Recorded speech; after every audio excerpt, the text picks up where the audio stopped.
ATV, Amani TV DRC. S'enquérir de l'évolution du fonctionnement de la sucrerie du Kivu, c'est l'objectif de la descente officielle à Kilibondes, en territoire d'Ouvira, du ministre provincial de l'économie et finances, son excellence Mwamba Hamza Hassan. Au cours de l'entretien entre le ministre provincial de l'économie et le directeur général de la sucrerie du Kivu, M. Raj Pad, ces deux personnalités ont échangé sur le fonctionnement de l'usine et les difficultés que traverse cette institution. Le DG de la sucrerie du Kivu a indiqué que leur mission n'est pas seulement pour produire et réaliser les profits, mais aussi donner une vie et le développement à la population d'Équilibre en particulier et celle de la province du Sud Kivu en général. Il faut savoir que cette sucrerie a été inactive pendant presque 30 ans et aujourd'hui nous avons cette mission, cet objectif de pouvoir réhabiliter l'usine, de le remettre sur les rails afin qu'on puisse reprendre la production et commencer à générer des revenus. L'objectif extrêmement important, c'est qu'aujourd'hui, nous voulons surtout sécuriser l'emploi de nos agents. Nous avons aujourd'hui, même en étant intercampagne, nous avons autour de 1300 agents chez nous. Donc c'est 1300 familles qui dépendent de la sucrerie. Il faut aussi savoir que nous avons une école qui a une population de 1000 élèves, maternelle, primaire et secondaire. Nous avons un hôpital et tout ça, même si aujourd'hui nous ne produisons rien, nous n'avons pas de revenus, c'est la société qui finance les opérations de l'hôpital et de l'école. Donc, nous avons une portée sociale extrêmement importante. Et notre mission n'est pas uniquement de produire et de réaliser des profits. Notre mission, c'est de donner une vie et un développement à la population de Kiliba, voire même de la province.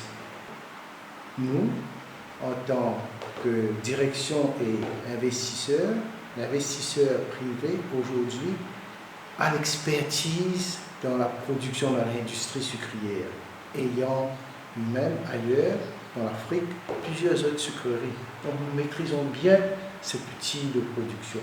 Nous avons les compétences de le faire. Et nous sommes convaincus que si nous avons la collaboration de tous nos partenaires, nous allons pouvoir réussir et atteindre nos objectifs. Le FPI, avec qui nous collaborons déjà, d'ailleurs du reste qui nous a financé dans le passé, et nous attendons un financement de la FPI depuis le mois d'avril de cette année-ci. Aujourd'hui, pour diverses raisons, on est mi-août, on attend toujours le financement.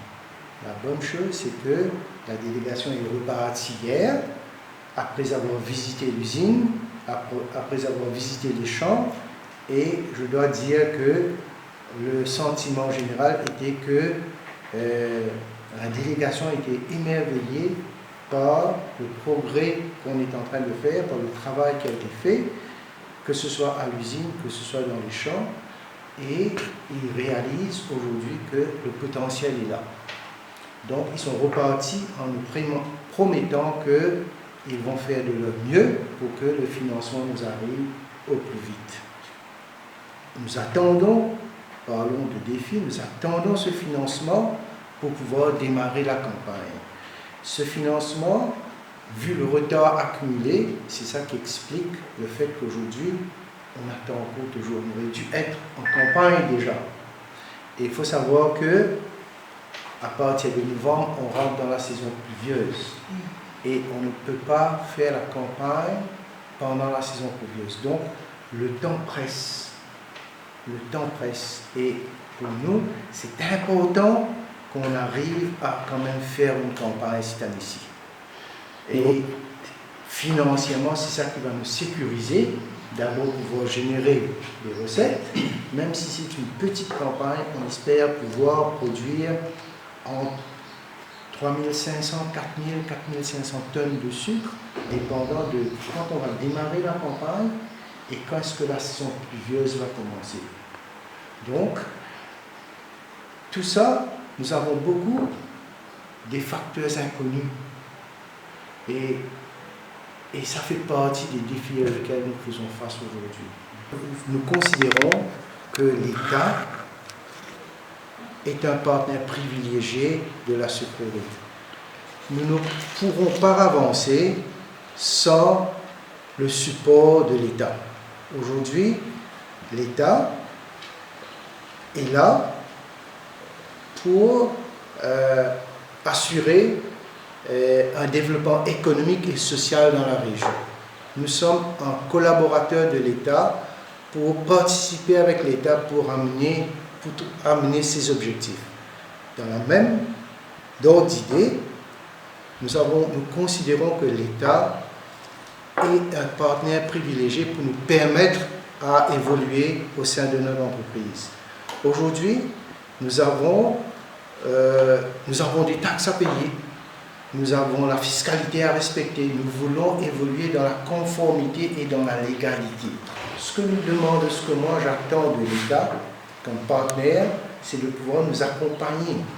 Je suis à la recherche d'une exonération de taxes, de droits de douane sur les entrées des équipements qui va me permettre de moderniser l'usine, qui va me permettre d'augmenter la capacité de production.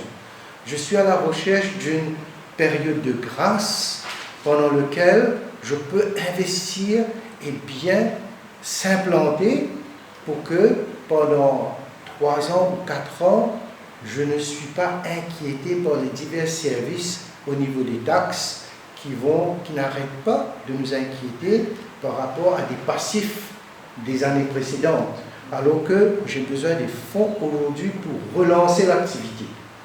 Ce que je demande à l'État, c'est que l'État puisse nous accompagner sur le plan fiscal et taxes pendant quelques années en termes d'une vacance fiscale de 3 ans ou de 4 ans.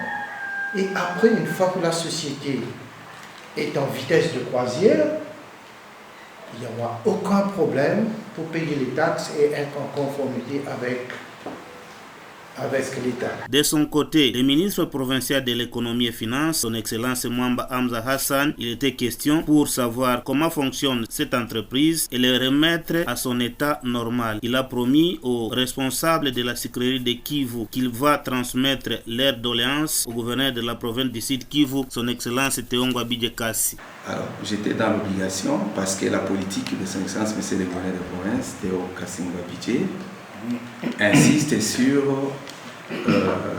les descentes des ministres dans différents secteurs pour enfin évaluer tout ce qui se passe sur le terrain. C'est pourquoi je suis aujourd'hui à Kiliba-Ondès, précisément à l'usine de Souki, pour venir rencontrer les responsables de l'usine afin de savoir ce qui se passe actuellement, je sais c'est quoi, est-ce qu'il y a encore des blocages au niveau de la production et autres. Comme vous le savez, je gère la division de l'économie. Je devrais aussi savoir pourquoi l'usine jusque-là ne produit pas, s'il y a des problèmes, que je puisse écouter auprès des responsables de l'usine de Souki. C'est pourquoi je suis là. J'ai échangé, j'ai eu vraiment tout le temps d'échanger avec eux sur la question.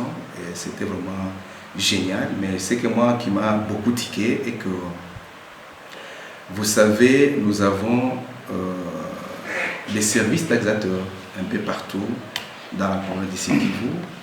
Et là, j'ai écouté beaucoup de trucs qui ne vont pas dans le bon sens. Comme vous le savez, l'usine a un besoin. C'est d'abord remettre encore l'usine dans son état normal, la production et enfin payer les taxes. C'est tout à fait normal. Et donc, il y a toute une liste là de taxes qu'on m'a montré. Je dois prendre cette liste et amener ça à l'autorité provinciale à qui je dois discuter avec lui et plaider pour l'usine, parce que si l'usine n'est pas en marche, c'est toute une population qui sera dans de difficultés. C'est ça en fait l'objectif de ma mission. Mais aussi, je me rappelle, on m'avait donné une demande de carburant pour l'équirage de Birara. Ça fait pratiquement 9 ou 10 mois comme ça, depuis que j'avais donné les carburants pour l'équirage. Alors j'étais aussi dans l'obligation de venir savoir pourquoi jusque-là on n'a pas encore terminé l'équirage. Alors j'ai eu toutes les réponses et là je suis vraiment satisfait. Bon, vous savez qu'aujourd'hui la Souki, si je peux le dire, la Souki montre qu'il y a déjà des points qui montrent que dans le long terme ou bien après-demain, nous aurons de bons résultats. Pourquoi? Parce que c'est la deuxième délégation dans la même semaine. Vous comprendrez qu'il n'y a pas longtemps qu'hier, il y a eu une délégation de l'FPI qui était venue ici en provenance de Kinshasa. C'est toujours dans le cadre de savoir ce qui ne marche pas au niveau de l'usine. Et aujourd'hui, ils ont encore une autre délégation en provenance de la province du Sud Kivu pour toujours venir poser certaines questions, n'est-ce pas? Surtout ce qui concerne le travail et les travailleurs aussi. Et donc, ce que nous, on peut demander tout simplement à la population, c'est d'avoir la patience.